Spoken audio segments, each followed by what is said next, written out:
the agile brand.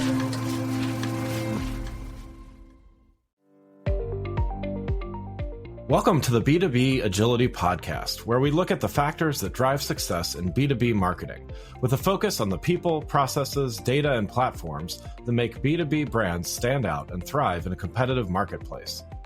I'm your host, Greg Kihlstrom, advising Fortune 1000 brands on MarTech, marketing operations, and CX, best-selling author and speaker.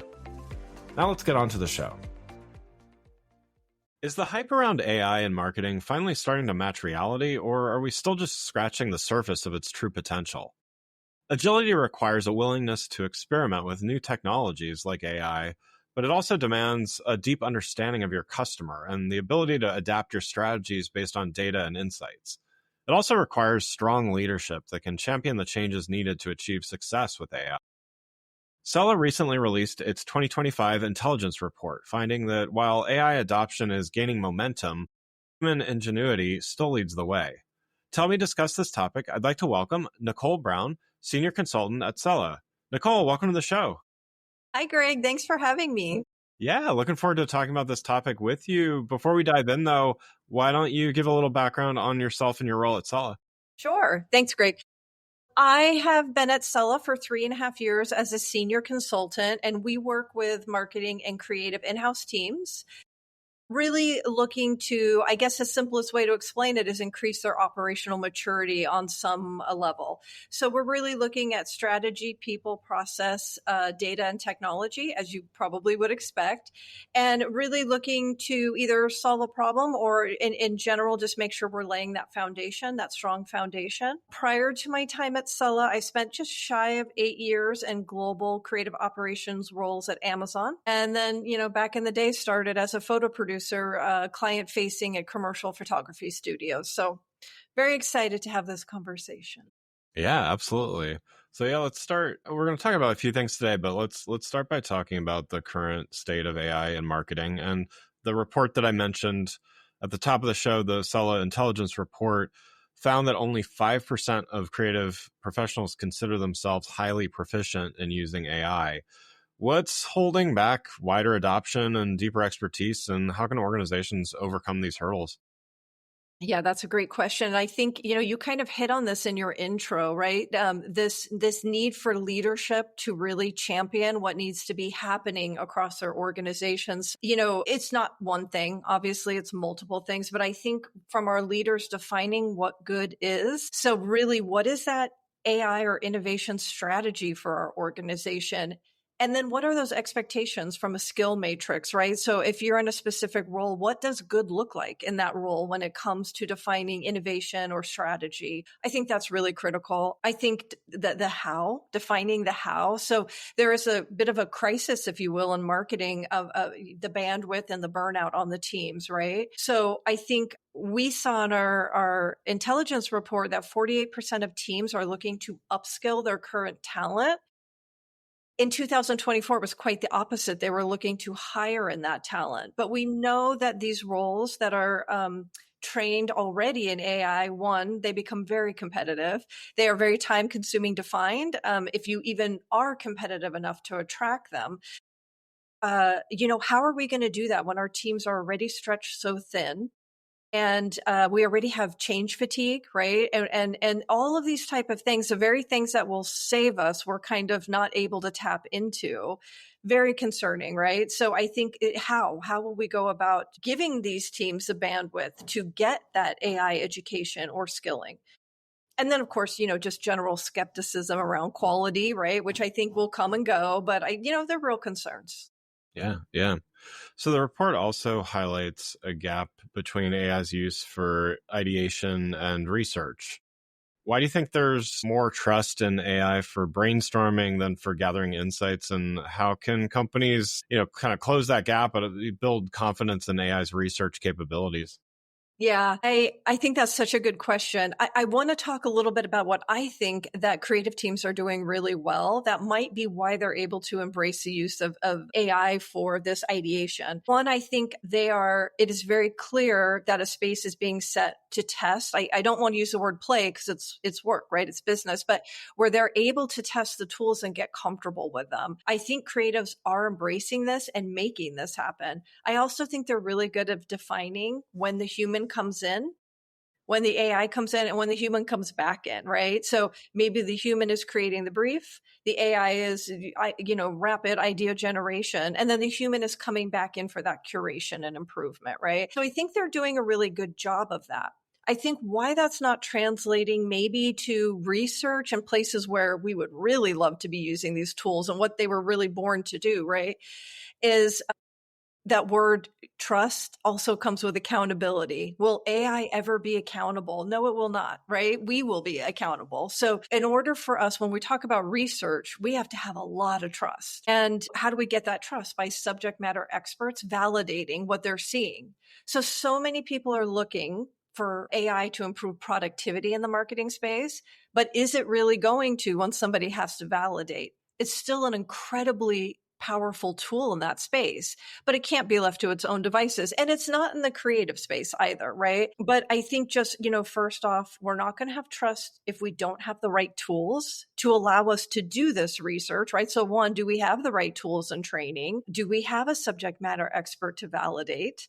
Do we need to do things like run parallel projects, right? Nobody ever wants to do that. It's like, oh my gosh, we don't have enough resources to do what's on our plate, and you want to run parallel project. Well, yeah, we need a baseline. How much can we trust this? So I think there are things we can do. I think with Agentics tools, we can train them on a curated, vetted group of documents or resources that are relevant and trusted in our industries that will help with that.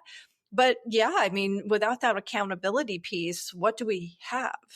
Right, right. Yeah. Yeah, and I think that's part of building that trust. And you're right. There, AI, in the sense that humans think of it, will never be accountable in that way.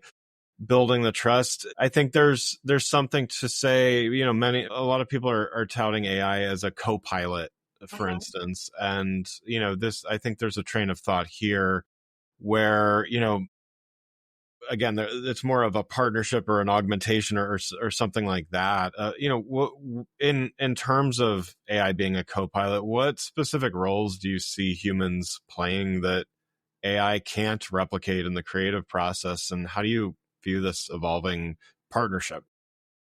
Yeah, I mean, it's a good question. And I guess we're all going to see as we live into it. But I think, things like inputs. I mean, at the end of the day, AI needs to be fed or trained or whatever the case may be. But, a person has to kind of give it those guardrails. Certainly, I think, things like leadership, I talked a little bit about curation, communication, connection, all those type of things, which quite frankly, is the role that we as humans want to take anyways. We get bogged down, right?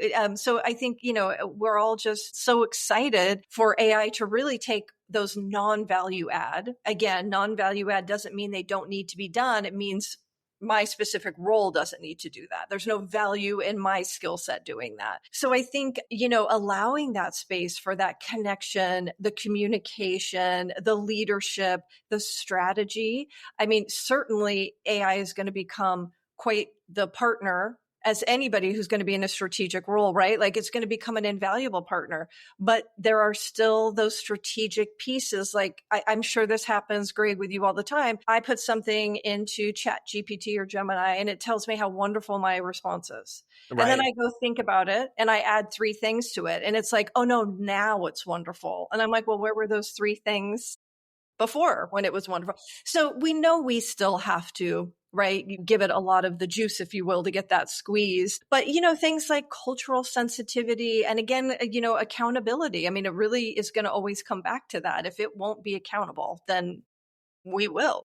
Yeah. Yeah. Yeah. And, I think as you've mentioned, and as many are talking, there's a lot of parts of roles that AI is playing already and will continue to play and probably grow in a number of areas. this leads to people talking about AI replacing jobs and roles within like entire jobs and entire roles within companies. From your research, what are some of the emerging roles and skill sets that are going to be essential for humans to not just keep their jobs, but to actually thrive in this new landscape? Yeah, well, I think, the skills that are going to be necessary is, what does that partnership look like? What does an efficient and effective partnership with AI look like? But again, I come back, the big word now is strategy. Like, we are expecting AI to aid us and allow us to be far more strategic than we've ever had a chance to be, right? And so really, maybe before we saw channel specialists, maybe there aren't specific channel specialists, but more somebody who overlooks all the channels because they need to see the big picture of everything. And because the data is there and readily available, that they now have the opportunity to do this. So I do think roles will shift 100%. I do think functions will shift. Does this also get us more to a skills-based organization rather than job titles? Maybe. That's still such a big transformation in the way we think. But I think, there's other things at play here as well. Like the World Economics Forum some years back identified a skill set gap with the emerging innovations and technologies. But they very clearly said it's not just in the technologies. These are soft skills as well. And I don't like that term. Nobody likes it, because these are very real skills, but things like communication and advanced leadership skills, right? So I just think it's really an evolution. Certainly, our jobs are all going to change, and probably for the better, because I don't see AI doing anything in my job that I don't really want to do anyways, right? So, or making me so much better, giving me so much more information than I've ever had to work with. So I think it's less about jobs going away. Certainly will change the way we probably structure teams, especially like in-house agency teams. But I feel like it's less about things going away. I think it's more about a morphing, if you will, into something new. Yeah, and it's elevating a lot of roles from maybe a combination of tactical and strategic to more strategic and 100%. ideally purely strategic, at some point. And yet strategy also, as you were saying earlier, requires that we have a really good understanding of setting goals, setting KPIs. Even, the report also mentions there's challenges not only with defining KPIs, but also with data fluency. And, I think I think AI will do a lot with data for us, but still understanding data and certainly defining KPIs is going to be important in a strategic role.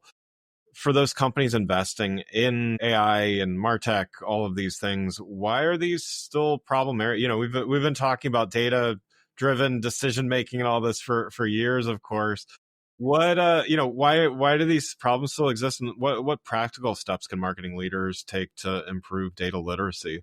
Yeah, that's such a great question. And, everyone who knows me knows that I talk about data all the time. But the reason I talk about data all the time is because it's just been very clear this point is coming where you will not be able to use these fabulous tools if we don't have the right inputs to actually feed into these tools. So our reports showed that a lack of in-house expertise is the number one challenge in implementing creative analytics. So again, that upskilling of talent, are our teams able to focus on what they need to? The number two challenge was integrating data. So we still see that as problematic. Tracking cross-channel performance, identifying the right KPIs. So really what this boils down to, aside from the skill set issue, is data being siloed. So let's just say I'm an in-house creative team and we have our data and we understand it. But if it's not connected to the larger marketing organizations, and this is very true of channel specific, have we looked across marketing and said, this is what matters to our larger strategic goals? This is what we're looking at and why. This is what it means, so that somebody actually can be connecting it. Like, your data wants to flow and connect, and it doesn't want to be introverted to your team, right? So I think aside from the very real problems, we are investing, but there are still challenges integrating, et cetera. I think even like where we can start is making sure our data is not siloed from even defining what it means and what we look at and why we. Yeah, yeah, completely agree. And I think another thing that I know, I talk about quite frequently, your report highlights this as well, is this idea of the feedback loop too, being so not only, sending data from one place to another team to another, but also the according to the report, 28% of respondents conduct regular project retrospectives. So, definitely a key part of learning and growing and everything. What's some advice or some strategies to incorporate this practice of retrospectives more effectively so that these teams are learning from their, successes as well as failures?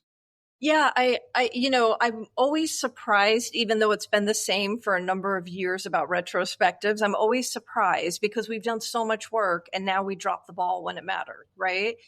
So I think, these retrospectives should have a deep purpose in this creative space. They're going to fuel innovation. They're going to refine execution. And probably most importantly, they are going to strengthen cross functional collaboration and understanding, breaking down those silos, right? This is our chance to get in a room and talk about what worked, what didn't. But don't bother doing that if you are not looking at outcomes. So this is continuous improvement. This is the definition of agile, right? What worked, what didn't, what are we going to monitor? What do we already know we have to improve? What's our path and who's accountable? And come back around, right? It will never be seen as a priority if something is not coming from it. So, I'm a big fan of continuous improvement. I think every marketing team, I think every team should have a continuous improvement project. It's that important. But this is really where we see that the teams aren't having that. And when you're challenged to do less is more, continuous improvement is what will save you, right? I mean, those big changes are always going to happen, but do not ever discount the power of small changes, especially when we look at their impact 1 year, 3 year, 5 years, right? And just the power of those closest to the process being the ones to fix the process, right? That is exactly how it should be. So I think, the project retrospective, if you're not regularly having them, you have to take a really hard look at yourself and really just educate yourself on what it requires. Because for me, it's not a nice to have. It's not optional. It is the work. Yeah, completely agree. I love hearing somebody say that stuff. So that's no, definitely agree. So I want to talk a little bit. For our last topic, I want to talk about is creative operations, and just I've been in the business long enough to see there's trends that go over time, and certainly there's a move towards in-house agency models, and so that's continues to grow. I think the research supports that as well. How does AI impact the structure and operation of these in-house teams, and what are some of the key considerations for leaders that are either thinking about making the transition midway through or already there, but just trying to be as successful as possible? Yeah, that's a great question. Obviously, we get that a lot right now is what should Right. we be now and what should we be considering? And this kind of comes back to that first answer I gave around leadership really defining what their position is on AI and innovation. I, of course, personally think it should be helping our people, right? It should be empowering our people to do things, being the solution to the problem. But, rather than just implement AI for the sake of saying we did it and we have it. But I do think, we have to really think about it. You have a team of X size, headcount is difficult to get. Are your teams better served to be strategic, brand, creative stewards, or should they actually be executing tier 2 and tier 3 work? We're also expecting to see really powerful movement in our external vendors whose entire focus is that and applying AI to that, right? Rather than these larger corporations who marketing is a piece of it, the in-house creative team, an even smaller piece. Will that make these external agencies more competitive? We would expect to see so, right? From pricing, et cetera. But also just how rapidly things are changing. If you've set up this huge social team, is social even the flavor now, right? And what do we do with these folks? So how do you set up these teams to really be future proofed for all the changes we're going to see. And by the way, AI is going to be bringing, an even greater layer of change than we've ever seen before. So how can our teams be nimble? And are they better suited for that long-term strategy, brand versus tier 3 production, et cetera? So I do think, there's not one clean answer. It really depends on your organization, your goals, what you are working with now. But these are all the things we have to consider. And really, I think the name of the game there is future-proofing your team, right? Because we know change is coming. Yeah. Well, it's here, it's coming, it's never stopping. Right. Change is the only constant, right? So Exactly. yeah. And I guess just to build on that, and what are you seeing? Certainly, you're seeing a lot of great organizations and how they're structuring things and how they're anticipating, and certainly, to build on what you were just saying, what are some of the biggest opportunities or maybe even just pitfalls that leaders should be aware of as they're preparing for the future of marketing? I think I guess we're all worried about the same thing, right? Sameness, a sea of just content that we're getting so bored of this, et cetera. But I think we're focused, at least our report tells us we're focused on thinking about AI for productivity. That might not be terribly exciting, but it does feel right for where we are.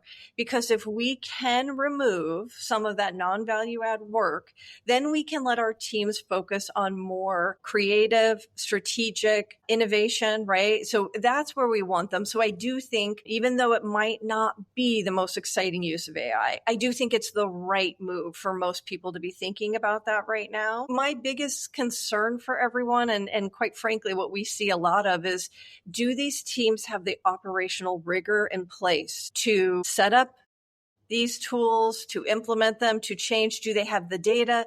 Do they have, do you have a prioritization strategy? All of these pieces of information that you need to feed those tools so they can help you are, and we are seeing a lot of folks that really recognize, oh, now is the time we have to, or maybe last year or 2 years ago was the time. Right. But regardless, they're really taking that seriously. They are starting to feel the loss of how they cannot move forward with these tools. So a lot of interest. Tell us how to use these tools. Oh, wait, we have to lay that foundation. Yeah. Yeah. And I think, to your first point about productivity, I would just say, in my own experience as a consultant, and even in running this podcast and automating a lot of things, it's one thing to, there's some people that just, they have big ideas and they're able to see, 3 steps down the road. And those, I think all of us can consider ourselves strategists to some degree. I think a lot of us at the same time, it's hard to see around some corners, right? So getting the productivity stuff down unburdens you of whatever that was, exactly what you're saying here is like, it unburdens you of the stuff that's keeping you from thinking bigger and thinking broader, or in some cases, for those less familiar with this stuff that don't play with it all day long, to even see the potential in a small capacity so that they can build on it. So, I think it's all, I guess, to make it back to continuous improvement, right? It's all one step building on another, right? Yeah. Yeah. Yeah. Yeah. Well, Agreed. Nickole, thanks so much for joining today. I really appreciate you sharing your insights. One last question for you. I like to ask everybody, what do you do to stay agile in your role, and how do you find a way to do it consistently? Yeah, well, being a consultant, you are very agile. You're asked to work with it. There is no, just do best in class. It's best in class isn't right for most everybody, right? So what's going to be right for you? And so I think as a consultant, you just naturally bring that agile mindset because, you're taking what you have and seeing how you can work with it. But I think so much of it too is just like, don't get stuck in your industry. Because the one thing the intelligence report we see is that year over year, people are struggling to get out of certain hole. So I like to look at what other industries are doing, right? And see like, where are they having success, and could that be applied, right? Thinking about using Six Sigma in the creative space maybe isn't what everybody's thinking about, but it works really well. And we've done it and it works great. I think just kind of seeing what other people, how they're having success and how it works can be really powerful. But I just think also it's just dedicating that time to it, which is so hard for all of us. Like, I have to try this new tool. I didn't like it. And then 5 people tell me they love it. I'm like, oh, it's a me issue. Now I have to go back and try it again. So I mean, there is some level of just, you got to get in there and get your hands dirty and really try to figure it out. Yeah, that would be, and obviously, anything that isn't value add, try to get it off your plate and use these tools, but we're all just trying to figure it out, me included. So if you have tips for me, let me know. Yeah, love it, love it. Well, again, I'd like to thank Nickole Brown, Senior Consultant at Cella, for joining the show. You can learn more about Nickole and Cella by following the links in the show notes. You can also get a copy of the Cella Intelligence Report. Thanks for having me, Greg. Yeah, thank you so much. Thanks again for listening to the B2B Agility Podcast. If you enjoyed the show, please take a minute to subscribe and leave us a rating so that others can find the show more easily. You can access more episodes of the show at www.b2bagility.com. That's b2bagility.com. While you're there, check out my series of best-selling Agile brand guides covering a wide variety of marketing technology topics, or you can search for Greg Kihlstrom on Amazon. Until next time, stay focused and stay agile. The Agile Brand.